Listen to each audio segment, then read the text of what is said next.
Assalamualaikum warahmatullahi wabarakatuh.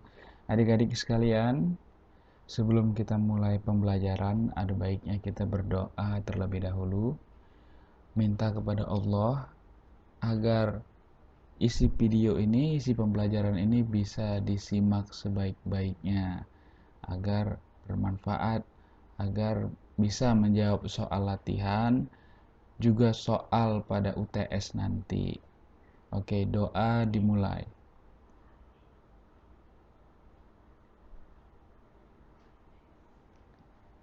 Doa selesai.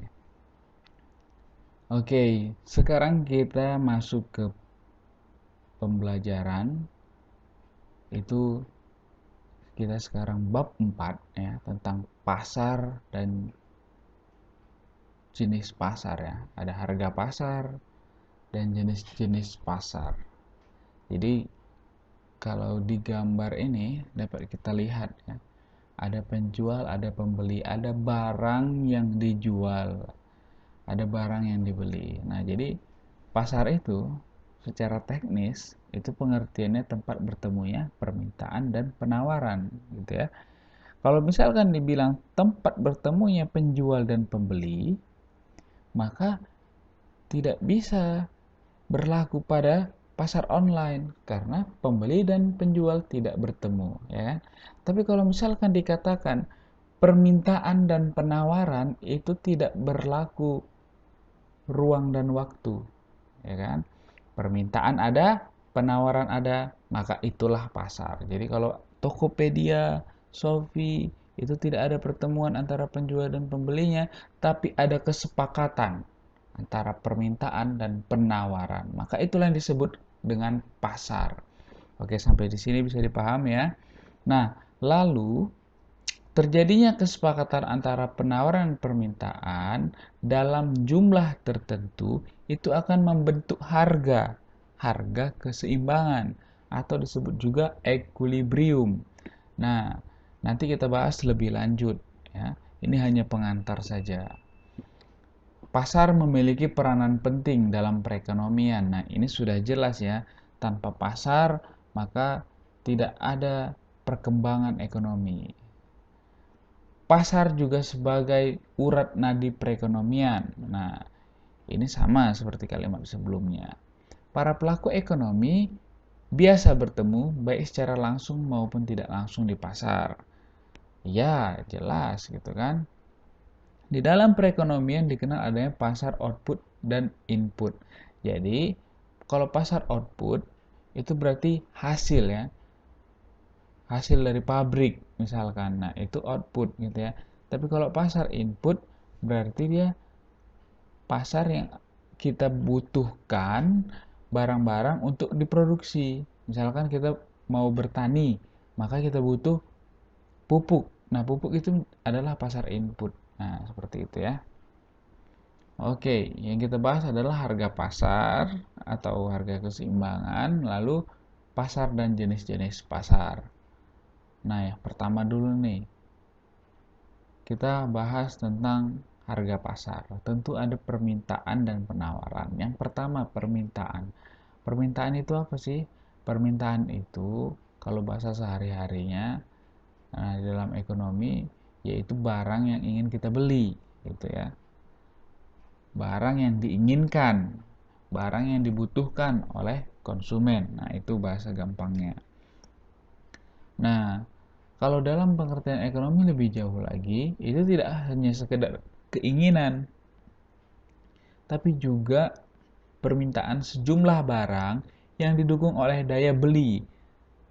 Jadi kalau misalkan kita ingin satu barang, tapi kita nggak punya kemampuan untuk mau beli, artinya kita nggak punya duit, maka itu tidak dikatakan permintaan.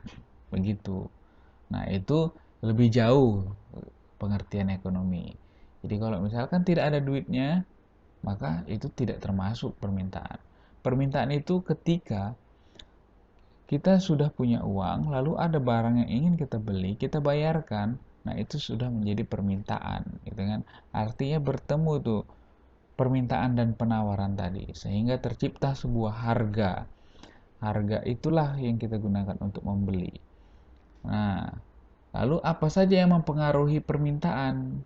Yang mempengaruhi permintaan yang pertama adalah tingkat harga. Semakin tinggi, semakin mahal satu barang, permintaannya akan semakin sedikit, gitu. Lalu ada pendapatan konsumen. Semakin tinggi pendapatan konsumen, maka barang yang dibeli juga semakin banyak. Harga barang pengganti ataupun disebut juga dengan substitusi. Jadi contohnya harga barang pengganti itu seperti apa? Teh dan kopi itu saling menggantikan, ya. Nah, kalau nggak ada teh, minum kopi. Kalau nggak ada kopi, minum teh. Nah, seperti itu. Lalu ada perkiraan harga di masa yang akan datang. Kalau misalkan ada satu barang yang diprediksi di masa yang akan datang itu mahal, maka barang itu akan cepat laku di masa sekarang. Lalu apalagi jumlah konsumen. Jumlah konsumen menentukan. Jumlah konsumen itu sama juga dengan jumlah penduduk, gitu ya. Semakin tinggi jumlah penduduk, maka semakin tinggi juga jumlah konsumen. Nah, begitu. Lalu intensitas kebutuhan konsumen.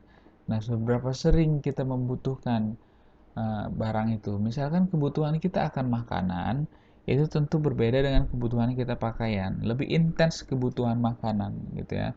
Nah, lalu hukum dan fungsi permintaan ini tadi sudah saya jelaskan bahwasanya hukum permintaan itu adalah semakin tinggi permintaan, maka harga itu semakin rendah. Contohnya gini, itu kan ada harga per porsi. Jika harga 3.000, maka jumlah yang diminta itu 10. Kalau misalkan dinaikkan harganya 3.500, maka permintaannya berkurang jadi 8, begitu seterusnya. Ketika ditambah 500 rupiah, permintaannya berkurang 2. Nah, maka yang terjadi grafiknya itu adalah menurun. Ini namanya grafik negatif. Dari atas, kiri atas ke kanan bawah. Nah, seperti inilah kurva permintaan itu. Nah, lalu bentuknya, nah ini rumusnya seperti ini. Nanti dijelaskan lebih lanjut. Jadi nggak usah pusing lah mengenai angka-angka seperti ini ya, nggak terlalu berpengaruh lah. Nanti bisa dipahami, yang penting konsepnya dulu dipahami. Ya kan? Nah, jadi kalau dengar kata QD, itu berarti quantity of demand, jumlah barang yang diminta. Nah, lalu ada PD. P itu price ya. Price of demand. Harga barang yang diminta. Kalau A itu adalah ketetapannya, koefisien. Nah, kalau B itu konstanta. Nanti dijelaskan lebih lanjut. Nah, lalu ada pergeseran kurva permintaan. Jadi kurva permintaan itu juga bisa bergeser. Ya. Kalau tadi itu namanya bergerak. Ya. Ketika harganya itu naik, ya kan, lalu jumlahnya itu turun, gitu. Nah, itu bergerak dia kurvanya. Lalu ada yang menyebabkan kurva itu bergeser.